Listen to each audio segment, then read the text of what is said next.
CAOSP dispose dans sa gibecière une panoplie d'outils qui lui permet de remplir sa mission qui consiste à informer, à conseiller, mais également à orienter. Informer par rapport à quoi? Informer par rapport aux opportunités et possibilités qui s'offrent aux jeunes, aux apprenants, aux étudiants, mais également conseiller par rapport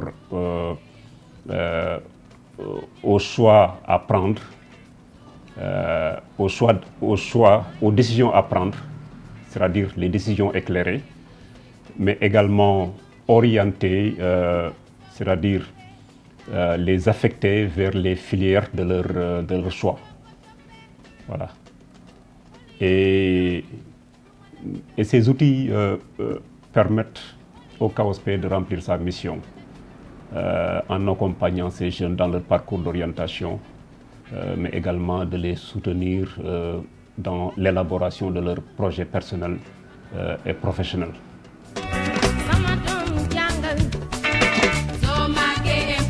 Concernant les séries, pour l'enseignement général, nous avons la série scientifique avec les séries S1, S2, S2 arabe. Concernant la série L, nous avons L1A, L1B, L'1, L2, L arabe ou LA. Alors, pour ce qui est de l'enseignement technique, nous avons les séries S3, S4, S5, S6. T1, qu'on appelle souvent maintenant STIDD1, ou T2, STIDD2, et F6 et la série STEG qui était l'ancienne série G.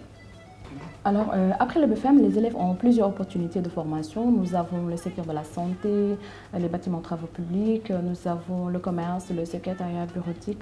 Il y a également la gestion, la comptabilité. Donc, à ce stade-là, l'élève a vraiment énormément de possibilités pour se bénéficier de formation.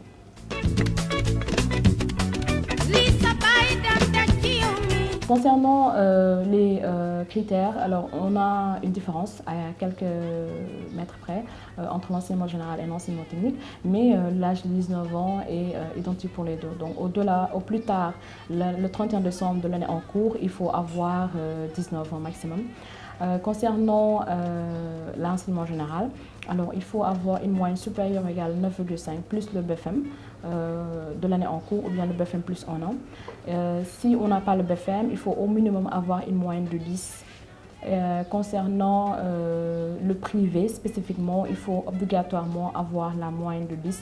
Donc même si l'élève a 9,5 et a le BFM, on n'oriente pas, il faut au moins qu'il ait une moyenne de 10 en plus du BFM. Concernant les autres critères, il faut, comme nous l'avons dit plus à l'heure, il faut une demande d'orientation, mais également il faut régulièrement avoir fait la classe de 3e pour l'année en cours. Et aussi, il faut mettre à disposition vraiment tous les dossiers nécessaires, notamment l'extrait de naissance qui est très primordial dans ce processus d'orientation.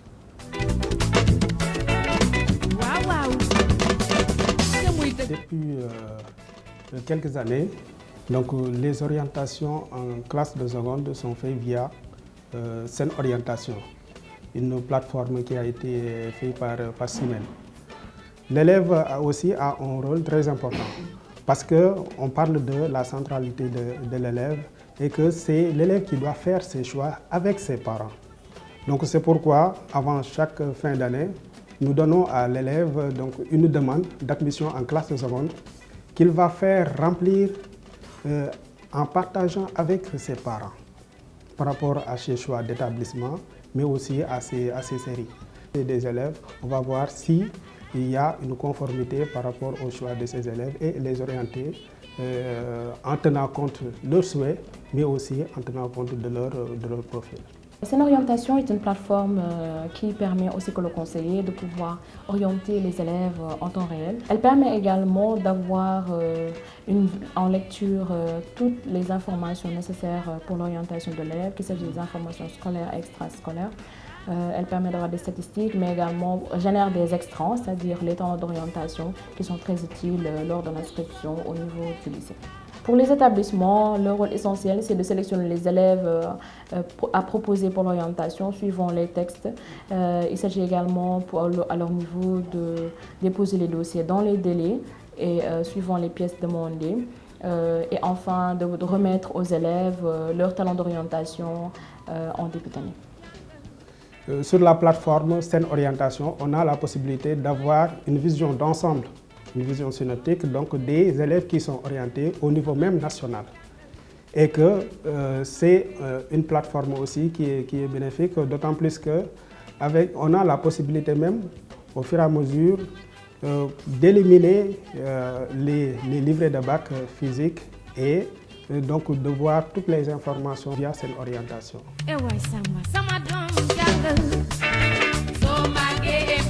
Permettre à ces élèves-là de mieux se connaître et de savoir quelle est la finalité des études. Parce que pour la majeure partie, ils ne connaissent pas l'objectif de ces études. Donc c'est pourquoi nous insistons toujours sur la connaissance de soi et aussi sur l'estime qu'ils doivent avoir d'eux-mêmes pour pouvoir prendre à bras le corps donc leur enseignement et éventuellement devenir des citoyens modèles dans ce pays. Pour les enjeux, il y a d'abord l'enjeu personnel, parce que l'élève à ce stade c'est un adolescent, mais ça ne l'empêche pas d'avoir un projet mûri, un projet professionnel qui doit bien mûrir en étant en classe de 3e, afin d'éviter les choix par procuration, parce qu'on voit qu'il y a des parents qui souvent choisissent à la place de leurs enfants, un parent qui voulait être médecin, qui dit à son enfant va faire médecine parce que j'ai toujours rêvé d'être médecin.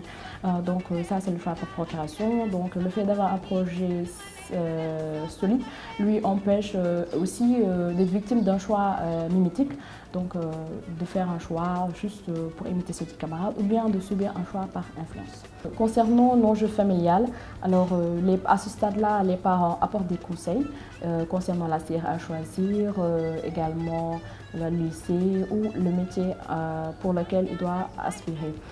C'est également une situation où l'enfant parfois voit son rêve brisé parce qu'au niveau de l'orientation technique, on peut voir des élèves qui travaillent durant l'année très dur pour être sélectionnés parmi les meilleurs au niveau de l'enseignement technique, mais parce que les parents à la rentrée n'ont pas assez d'argent pour payer les frais d'inscription, ou bien encore parce que finalement ils n'ont pas eu de tuteur pour que l'enfant y réside.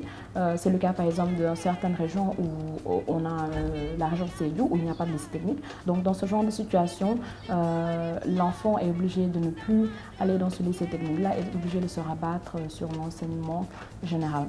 Pour les établissements, donc, nous disons aux chefs d'établissement, mais aussi aux enseignants, donc d'accompagner et d'être beaucoup plus positif par rapport à leur discours. Parce qu'il y a parfois un discours négatif à l'encontre des élèves et qui va se répercuter au niveau de leur personnalité.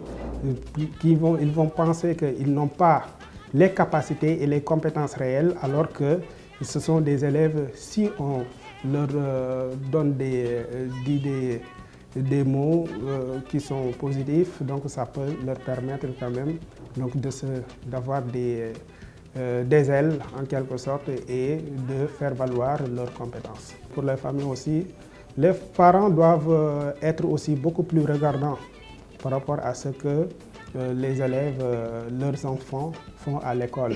Parce que l'apprentissage, en réalité, ce n'est pas seulement à l'école. Mais au-delà de l'école aussi, c'est au niveau de la famille, l'encadrement qu'il faut. Et il faut qu'on essaye de les encadrer à la maison et pour leur permettre quand même de mieux valoriser leurs études.